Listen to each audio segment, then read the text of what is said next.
দেখেন এখানে কি বলছে, এখানে বলছে যদি n এবং p অযুগ্ম সংখ্যা হয় তবে নিচের কোন সংখ্যাটি অবশ্যই যুগ্ম হবে, তাই না?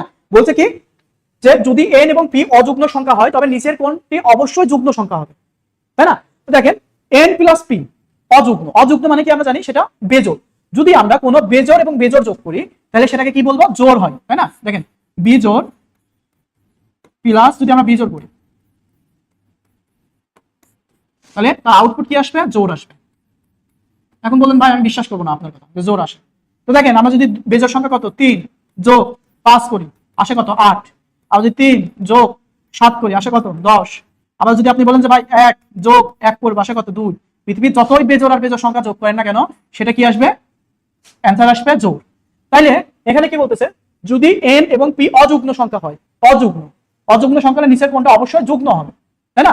তার মানে কি বিজোড় মানে কি অযুগ্ম, আর যুগ্ম মানে কি যোগ। ওকে, তো দুইটাই যদি যোগ করি তাহলে আমরা জোড় পাবো। তাহলে আমাদের চাইছে কি কোনটা জোড় হবে, তাহলে দেখেন প্রথমেই আছে n প্লাস p, মানে কি বিজোড় আর বিজোড় যোগ করলে কি হবে, এটা হবে জোড়। আরো কিছু নিয়ম আমি বলে দিই, যদি বিজোড় আর বিজোড় গুণ করি তাহলে আমার কি হবে, বিজোড়ই হবে। ওকে, শুধুমাত্র যোগ করলে জোড় হয়। এখন দেখেন এখানে কি বলবেন যে ভাই বিজোড় আর বিজোড় গুণ করছে, তাহলে বিজোড় বিজোড়ের সাথে জোড় যোগ করলে কি হবে, বিজোড়ই হবে। এখানে দেখেন বিজোড় আর বিজোড় যোগ করছে, তার মানে জোড়, জোড়ের সাথে বিজোড় যোগ করলে আবার কি হবে, বিজোড়। তার মানে কি এটাও অ্যান্সার না, এটাও অ্যান্সার না, এটাও অ্যান্সার না, অ্যান্সার হলো আমাদের ক।